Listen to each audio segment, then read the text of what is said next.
প্রথম নাম্বার কসম হলো তিন ফলের কসম আমি আল্লাহ করলাম। ওয়াজাইতুন, আল্লাহ বলেন জাইতুন ফলের কসম আমি করলাম। ওয়া তুর সিনিনা, সিনাই পর্বতের কসম করলাম। ওয়া হাযাল বালাদিল আমিন, আমি আল্লাহ পবিত্র মক্কা নগরীর কসম করলাম। কসম হলো কয়টা? চারটা কসম আমি আল্লাহ করছি। বান্দারে তরে বানাইতে গিয়া চারটা কসম করছি। কেন করলাম? কসম করলে তুই কথার গুরুত্ব দিবি, তাই একটা দুইটা নয়, চারটা কসম কাটছি। তোরে সুন্দর করে বানাইছি, তোরে সুন্দর করে বানাইছি, তোরে সুন্দর করে বানাইছি, তোরে সুন্দর করে বানাইছি। চারবার কসম করছে। চারবার কসম করে আল্লাহ বলেন লাকাদ খালাকনাল ইনসানা ফি আহসানি তাকওয়িম। রব্বি কারীম বলেন, এই বান্দা, বালিশের সঙ্গে মাথা লাগাইয়া একটু চিন্তা করে দেখ। আমরা তো ঘুমায়া থাকি, দুনিয়া নিয়ে চিন্তা করি আর ঘুমাই না। মাঝে মধ্যে একটু বালিশের সঙ্গে মাথা লাগাইয়া একটু চিন্তা করবেন আল্লাহর নিয়ামতের উপরে। এই মালিক বলে, বান্দা তুই একটু চিন্তা করে দেখ, আমি আল্লাহ তোরে সম্মান আর মর্যাদা কত দিছি। বান্দারে তোর সম্মানের চেয়ে বেশি কারো না। আমি আল্লাহ ফেরেশতার এত সম্মান দেই নাই। ফেরেশতা নূর দিয়া বানাইছি, ফেরেশতার জন্য জান্নাত বানাই নাই। মানুষ, তোর জন্য জান্নাত বানাইছি, ফেরেশতার জন্য জান্নাত বানাই নাই। তোরে সুন্দর করে বানাইছি, কোরআনে বলছি, ফেরেশতারে বানাইয়া কোরআনে বলি নাই। এত সম্মান, এত মর্যাদা আর এত নিয়ামত আমি আল্লাহ তোরে দিলাম। দুইটা চক্ষু দিলাম, এত পাওয়ারফুল চক্ষু যে তাকানোর সাথে সাথে সাত আসমান, একেবারে 500 বছরের রাস্তা আমরা দেখতে পারি। সুবহানাল্লাহ। এখান থেকে তাকাইলে যে আমরা নীল আকাশ তারকা দেখি, তারকা প্রায় 200-300 বছরের রাস্তা। সুবহানাল্লাহ। সূর্য এই পৃথিবী থেকে 9,30,00,000 মাইল উপরে, চাওয়া মাত্রই আমরা দেখতে পাই, ঠিক নেই? চোখের পাওয়ারটা কি মনে করছেন?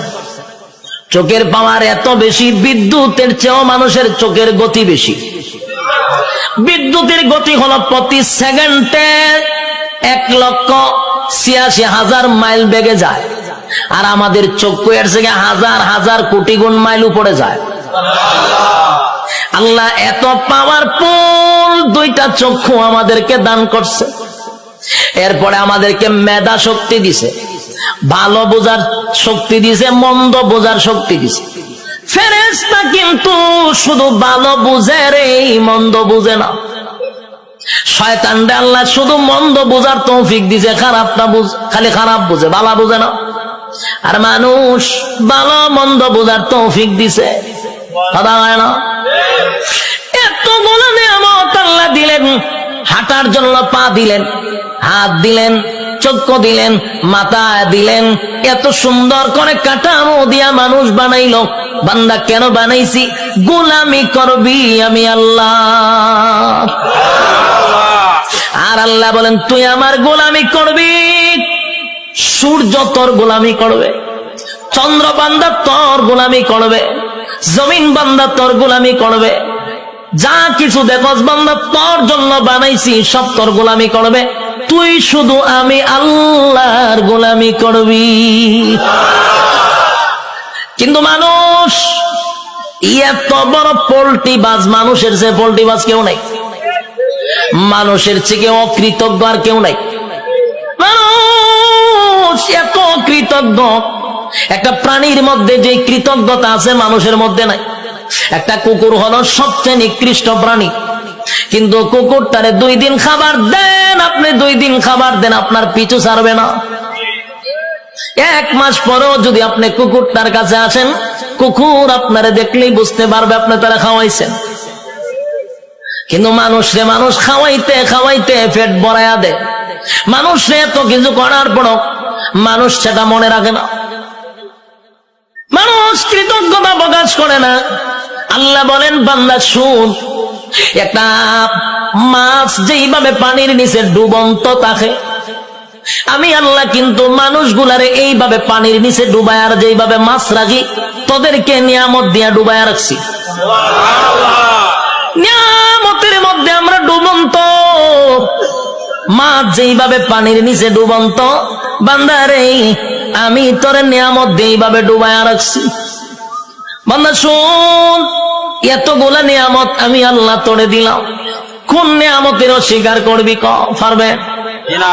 فبأي آلاء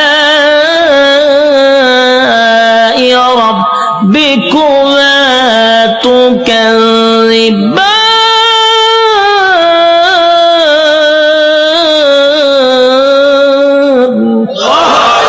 আল্লাহ বলেন কোন কোন নিয়ামতের অস্বীকার করবি? আমি আল্লাহ তোরে কি দেই নাই বল? সব দেওয়ার পরে বদনা আমার খাইলি, আমি আল্লাহর নিয়ামত খাইলি, সব আমি আল্লাহ তোরে দিলাম। এরপর 24টা ঘন্টার ভিতরে বান্দা 1টা ঘন্টা আমি আল্লাহর ইবাদত করস না।